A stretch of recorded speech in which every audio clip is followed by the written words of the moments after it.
और अब बात करते हैं आज की सबसे बड़ी खबर के साथ। 370 पर कांग्रेस नेता दिग्विजय सिंह ने विवादित बयान दिया है। क्लब हाउस चैट चल रहा था और उस दौरान पाकिस्तानी पत्रकार से दिग्विजय सिंह ने कहा है कि अगर कांग्रेस सत्ता में वापस आती है तो 370 को वापस लिए जाने पर फैसला हो जाएगा। यानी 370 जो हटाया था सरकार ने उसे वापस लिया जाएगा, यानी 370 बहाल किया जा सकता है। ये बातें दिग्विजय सिंह ने कही हैं। बीजेपी नेता अमित मालवीय ने यह वीडियो क्लब हाउस चैट को जारी किया है जिसमें दिग्विजय सिंह की बातचीत का ऑडियो है। बड़ी खबर इस वक्त की, एक बार फिर से दिग्विजय सिंह ने विवादित बयान दिया है। विवादित बयान पाकिस्तान को लेकर और साथ ही पाकिस्तान जो लगातार 370 पर जो स्टैंड लेता रहा है उसके साथ खड़े दिखाई दिए दिग्विजय सिंह। सुनिए क्या कुछ कहा दिग्विजय सिंह ने। Democracy was not there in Kashmir when they revoked Article 370.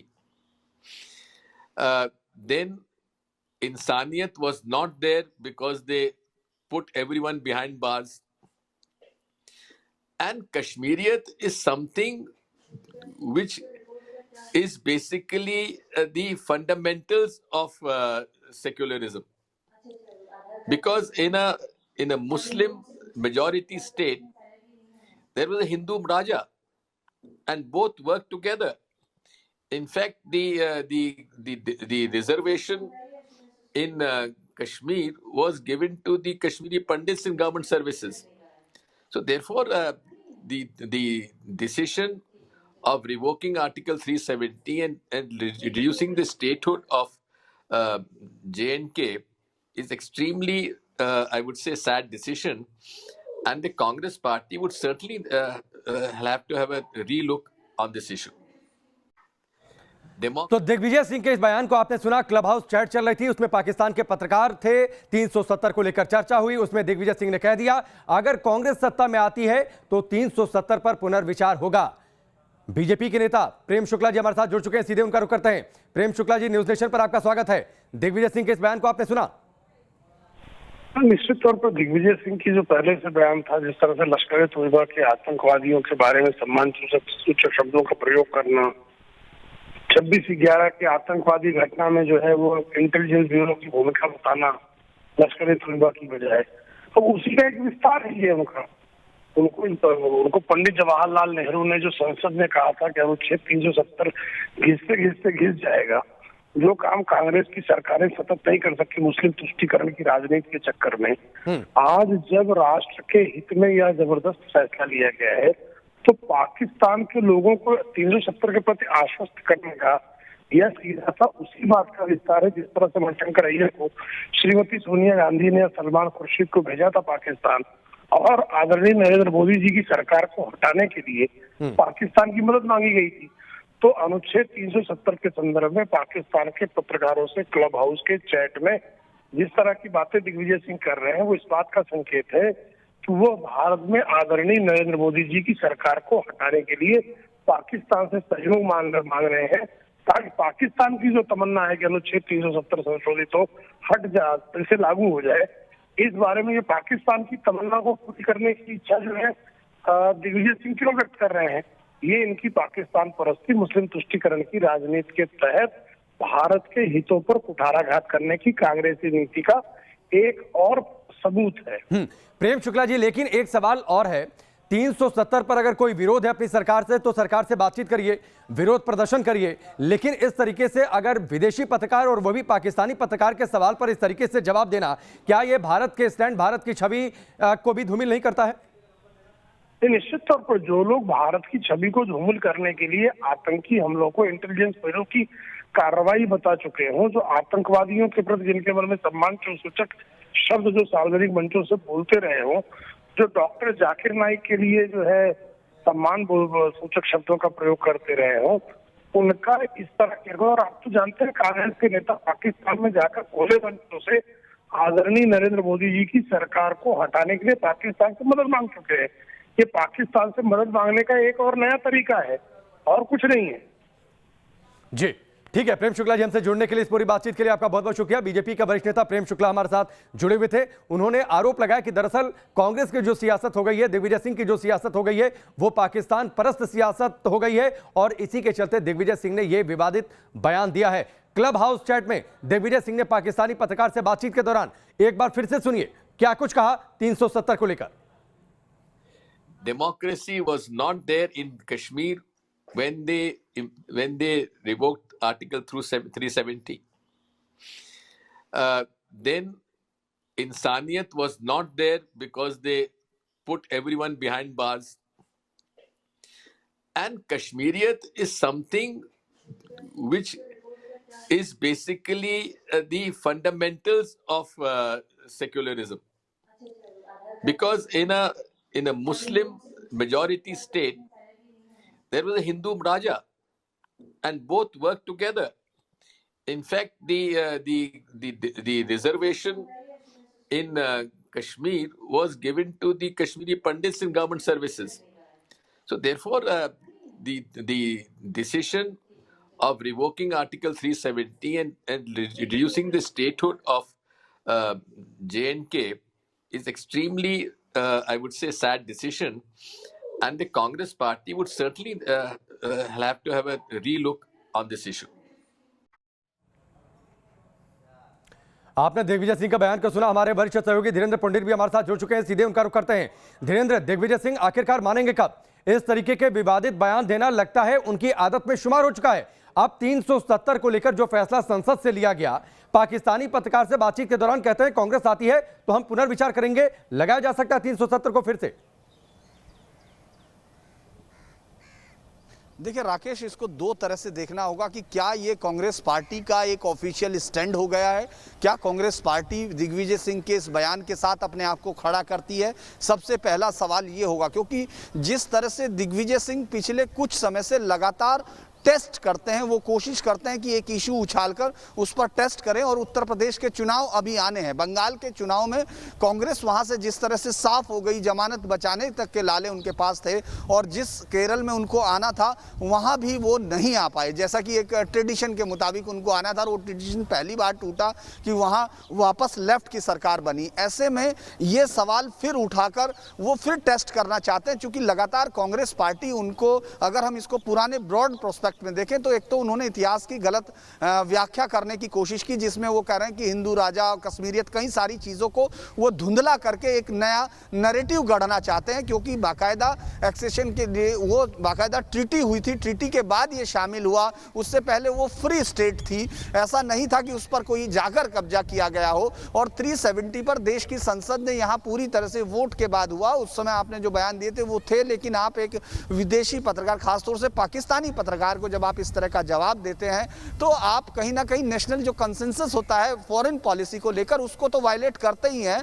लेकिन इस समय जिस तरह से मुस्लिम मतों को लेकर मारामारी करने की, अल्पसंख्यक वोटों को लेकर जिस तरह से बंगाल में सफाया हो गया, और बीजेपी और कांग्रेस उन गढ़ों में भी जहां की वो लगातार बहुत लंबे अरसे से अपने आप का जो वर्चस्व बनाए रखी थी, वो तमाम माइनॉरिटी बहुल जिले थे, चाहे वो मुर्शिदाबाद था, चाहे वो मालदा था, चाहे नादिया के आसपास थे, वहां से इस बार जब साफ हुई है तो 2022 के इलेक्शन में उत्तर प्रदेश में भी कांग्रेस को यह मालूम है कि इस समय उसकी कोई से नहीं है, कोई भूमिका नहीं है, लिहाजा इस तरह की चीजें वो टेस्ट करने के लिए कोशिश करते हैं। अभी नहीं, लेकिन धीरेन्द्र, आपने जो बात कही कि ये देखना होगा कि कांग्रेस इस बयान को कैसे लेती है। अगर मान लीजिए कांग्रेस इससे किनारा भी कर लेती है, यह कह दिया जाता है कि दिग्विजय सिंह का व्यक्तिगत बयान है, दिग्विजय सिंह ने फिर किस आधार पर कह दिया कांग्रेस सरकार आई तो हम वापस से लागू कर सकते हैं, पुनर्विचार करेंगे, बयान तो कांग्रेस पार्टी के बिहाफ पर दिया लगता है। तो फिर क्या उस स्थिति में कांग्रेस पार्टी कार्रवाई करेगी कि आपने हमारे बिहाफ पर, पार्टी के बिहाफ पर ऐसा बयान कैसे दिया? देखिए, कांग्रेस दिग्विजय सिंह पर कभी कार्रवाई नहीं करेगी इस तरह से, क्योंकि वो जिस तरह से चाहे कितनी दूरियां दिखाने की कोशिश करें, उनको बार बार उनके तमाम विवादास्पद बयानों के बावजूद उनको आप राज्यसभा में लाते हैं, उस समय भी लाते हैं जब आप किसी और लीडर को ला सकते हैं, उससे पहले कई तनाव की खबरें आती हैं। क्योंकि जिस तरह की भूमिका में अर्जुन सिंह को रखा गया था पार्टी के अंदर, एक सेकुलरिज्म के एक चैंपियन के तौर पर पेश किया गया था, उसी में इस समय दिग्विजय सिंह को रखा गया। ये कांग्रेस की स्ट्रेटजी में एक अहम हिस्सा है। इसीलिए आप देखेंगे कभी भी किसी भी विरोध में जब कांग्रेस नेतृत्व को बचाव की जरूरत होती है, हाईकमान को जरूरत होती है, तो उस समय दिग्विजय सिंह सबसे पहले आगे आते हैं। चाहे वो आपने देखा हो दिग्विजय सिंह इस तरह के बयानों के लिए लगातार हैं, ऐसा नहीं है कि उनके खिलाफ कोई ये पहला मामला होगा। आप ओसामा जी के साथ उन्होंने शुरू किया, जिसको पूरी दुनिया का सबसे ड्रेडेड टेररिस्ट माना गया, जिसने कितने ज्यादा कर लो, और हिंदुस्तान के खिलाफ उसकी घृणा छिपाए नहीं छिपती थी। लेकिन धीरेन्द्र, एक सवाल तो है ना, जिस सेकुलरिज्म की बातचीत हो रही है, आपने सेकुलरिज्म शब्द का इस्तेमाल किया, कांग्रेस की रणनीति का आपने जिक्र किया, तो इसका यह मतलब है कि आप देश विरोधी बयान देंगे, दिग्विजय सिंह कुछ भी बोलकर चले जाएंगे? देखिए, दिग्विजय सिंह को मैंने आपको यह कहा कि दिग्विजय सिंह इस बात में कांग्रेस पार्टी की तरफ से वरद हस्त उनको हासिल है कि वो इस तरह के जुमले उछालकर टेस्ट करते रहे कि आखिर इसका फायदा क्या हो सकता है, नुकसान क्या हो सकता है। अगर फायदा दिखता है तो पार्टी उसको तुरंत अंगीकार कर लेती है, और अगर उससे कोई नुकसान या कोई फायदा नहीं होता हुआ दिख रहा, तब पार्टी दिग्विजय सिंह का निजी बयान कहकर पल्ला झाड़ लेती है। ये बहुत सुविधाजनक स्थिति उनके लिए होती है। लेकिन जिस तरह से कश्मीर के मसले को, जो बहुत सेंसिटिव मसला है, जिसको जब संविधान में शामिल किया गया था उस समय भी अस्थायी प्रावधान माना गया था राकेश, इसके बावजूद इस तरह का विवादित बयान, मुझे नहीं लगता कि इस पर बिना किसी सोच विचार के उन्होंने दिया होगा। ये जरूर एक पूरी सोची समझी विचार के साथ है। अब कांग्रेस पार्टी के बयान से देखा जाएगा, क्योंकि ये यकीनन नेशनल कंसेंसस जो होता है, एक पूरी राष्ट्रीय जो सहमति होती है, उससे अलग हटना है। और जो एक इस समय आपके समाज, जिसके साथ आप लगातार युद्ध लड़ते आ रहे हैं,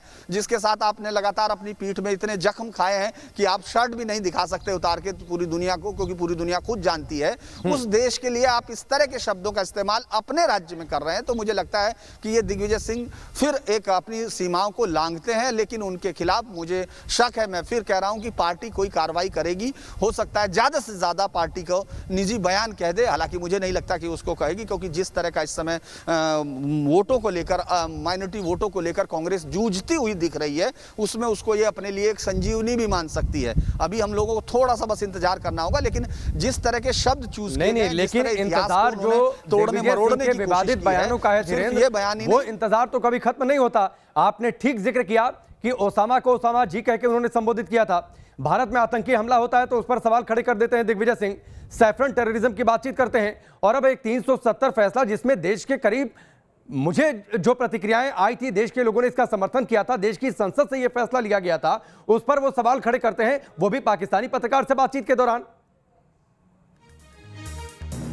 और धीरेन्द्र में आता हूं आपके पास। गिरिराज सिंह ने ट्वीट कर दिया है, कांग्रेस का पहला प्यार पाकिस्तान है। जिस सियासत होने की और जिस सियासी हंगामे की चर्चा अब से थोड़ी देर पहले हो रही थी, देखिए वो शुरुआत भी हो गई है धीरेन्द्र। गिरिराज सिंह ने ट्वीट कर दिया है कि पाकिस्तान कांग्रेस का पहला प्यार है।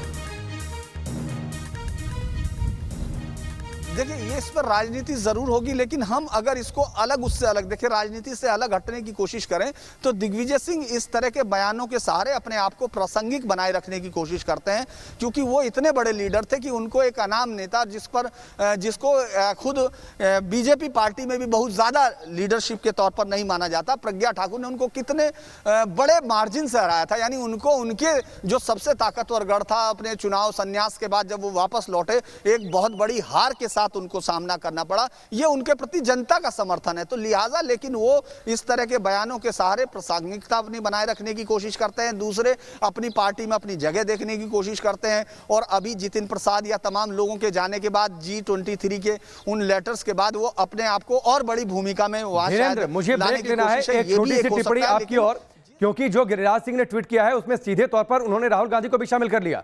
उन्होंने कहा कि दरअसल ये राहुल गांधी का मैसेज है जिसे दिग्विजय सिंह ने पाकिस्तान तक पहुंचा दिया। देखिए, दिग्विजय सिंह बहुत हाईकमान के करीबी नेता हैं, तो जब तक पार्टी कोई आधिकारिक बयान नहीं देती, हमको ये मानना पड़ेगा कि ये कांग्रेस की अभी तक की एक नेता की प्रतिक्रिया है, जिस पर पार्टी अभी तक शामिल होगी, क्योंकि इस तरह का बयान, मैंने फिर कहा कि बिना किसी सोच विचार के नहीं दिया जाता। ठीक है धीरेन्द्र, चलिए फिलहाल हमसे जुड़ने के लिए, बातचीत के लिए बहुत बहुत शुक्रिया। तो ये बड़ी खबर दिग्विजय सिंह का विवादित बयान 370 को लेकर कि कांग्रेस अगर सत्ता में वापस आती है तो 370 पर पुनर्विचार होगा, इसे लागू भी किया जा सकता है, और ये उन्होंने कहा है पाकिस्तान के एक पत्रकार से बातचीत के दौरान। वक्त यहां पर ब्रेक का, लेकिन इस बड़ी खबर पर हम लगातार बने हुए हैं।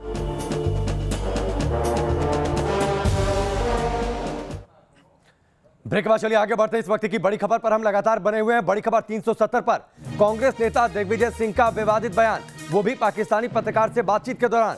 क्लब हाउस चैट के दौरान पाकिस्तानी पत्रकार से बातचीत के दौरान दिग्विजय सिंह ने कह दिया, कश्मीर से 370 हटाना दुखद है और अगर कांग्रेस सत्ता में आती है तो 370 पर पुनर्विचार होगा, यानी इसे लागू भी किया जा सकता है। सुनिए। Democracy was not there in Kashmir when they revoked Article 370. Then Insaniyat was not there because they put everyone behind bars. And Kashmiriyat is something which is basically the fundamentals of secularism. Because in a Muslim majority state, there was a Hindu Raja, and both worked together.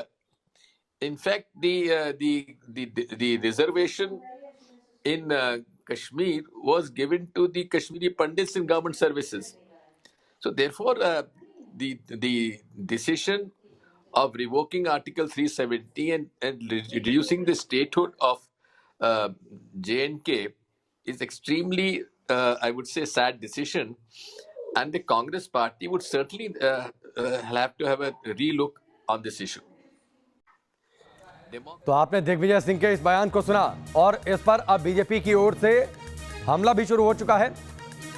Sambit Patra ने क्या कुछ कहा है वो सुनिए।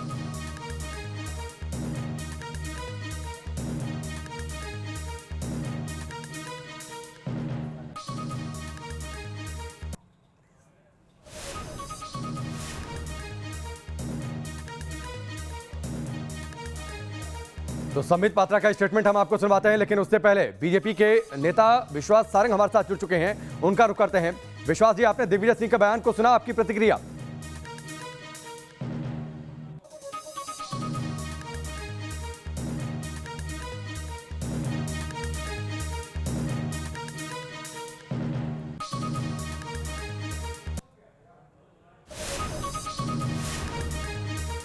संबित पात्रा ने भी tweet करके हमला बोला है कि कांग्रेस देश विरोधियों का क्लब हाउस है। कांग्रेस पार्टी।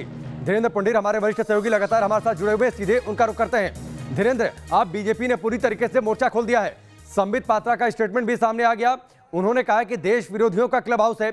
इससे पहले प्रेम शुक्ला से बातचीत हो रही थी। प्रेम शुक्ला ने साफ तौर पर यह कह दिया कि दरअसल ये दिग्विजय सिंह की फितरत ही ऐसी है कि वो पाकिस्तान परस्त बयान देते हैं और कांग्रेस की ओर से ऐसे बयान उनसे जानबूझकर दिलवाए जाते हैं। देखिए, अब इस पूरे बयान का ये जब दिया गया था तो दिग्विजय सिंह को मालूम था कि विपक्ष, खासतौर से सत्ता में जो बैठी बीजेपी है, वो इस पर इस तरह की प्रतिक्रियाएं देगी, लेकिन उनका निशाना कुछ और है। वो कहीं और देख रहे हैं, वो माइनॉरिटी वोट की तरफ देखने की कोशिश कर रहे हैं, क्योंकि उनको ये मालूम होगा कि अगर वो इस तरह का बयान देंगे तो बीजेपी की प्रतिक्रिया इसी तरह से आनी है। क्योंकि लेकिन इस बयान, ठीक है धीरेन्द्र, मैं आपके पास आता हूँ। सवाल तो ये उठता है कि माइनॉरिटी वोट बैंक के लिए क्या देश विरोधी बयान देंगे, ये सवाल तो उठेगा। मैं आपके पास आता हूं। इस वक्त बीजेपी की सांसद और नेता हमारे साथ जुड़ चुकी हैं, अपराजिता सारंगी। अपराजिता जी, आपका बहुत बहुत स्वागत है न्यूज नेशन पर। दिग्विजय सिंह के स्टेटमेंट को आपने सुना, 370 हटा लिया जाएगा अगर कांग्रेस आती है दोबारा सत्ता में तो। दो बातें कहना चाहूंगी। सर्वप्रथम, श्री दिग्विजय सिंह कांग्रेस के अभिज्ञ नेता हैं और मुझे लगता है बहुत अनुभवी हैं। आश्चर्य की बात है कि उन्हें संवैधानिक नियम मालूम नहीं है।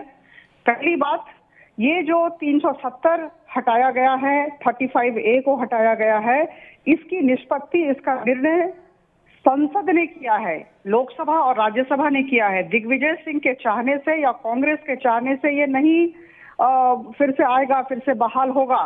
मुझे लगता है इसका ज्ञान उन्हें होना चाहिए, पहली बात। दूसरी बात मैं कहना चाहूंगी कि ये कांग्रेस की मानसिकता को दर्शाता है, तुष्टीकरण की राजनीति। देखिए, इस तरह की बातें जब की जाती हैं तो निश्चित तौर पर किसी एक ग्रुप को, किसी एक वर्ग को खुश करने के लिए कहा जाता है। तो मुझे लगता है कि कांग्रेस को सबने दरकिनार कर दिया। अपराजिता जी, आपको लगता है कि आने वाले चुनावों में अगले कुछ महीनों बाद जो है यूपी में भी चुनाव होंगे, तो आपको लगता है कि माइनॉरिटी वोट बैंक के लिए ये स्टेटमेंट दिया गया है? देखिए, इनकी हालत बड़ी खराब है। मैंने कहा अभी कि नकारात्मक सोच की वजह से पूरे देश ने इन्हें नकार दिया है। मुद्दा नहीं है इनके पास, इन्हें अखबार की सुर्खियों में रहना है। तो कैसे रहेंगे अगर इस तरह की बयानबाजी नहीं करेंगे, इतनी दायित्वहीन बयानबाजी अगर नहीं करेंगे। ठीक है, तो चलिए, उनकी अपराजिता तरफ जी, थोड़ी सी देखिएगा। वक्त की कमी है। बहुत बहुत शुक्रिया हमसे बातचीत करने के लिए। ये बड़ी खबर, दिग्विजय सिंह का विवादित बयान, बीजेपी ने मोर्चा खोल दिया है। इस बड़ी खबर पर हम लगातार बने रहेंगे। जल्द वापस लौटते हैं।